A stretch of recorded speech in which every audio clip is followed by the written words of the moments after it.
lot of mindful trainings will teach you about changing perspective and tell you to focus on a silver lining.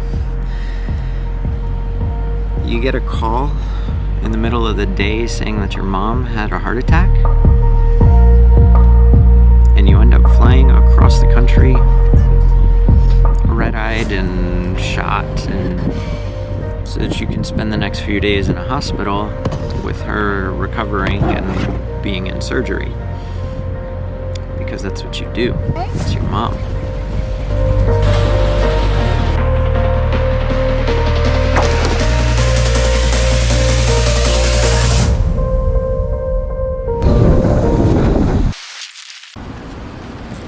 There's a lesson to be had here.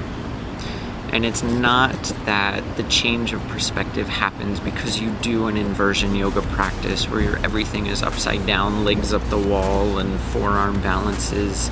That's not a change of perspective. That's a physical change of your body. But changing your perspective, changing your mental attitude, that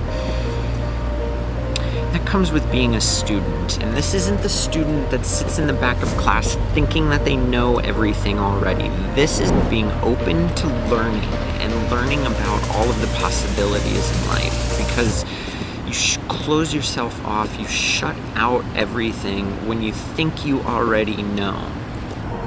To really change the perspective and to shift everything is to begin to accept this idea of not judging things as good or bad, not judging the event that happens as a good event or a bad event.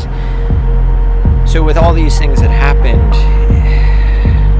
it's difficult in the moment to remove the emotions from the situation, but extracting the idea of good or bad out of the situation allows you to experience the event and to be present with the event and with the multitude of things that are going on.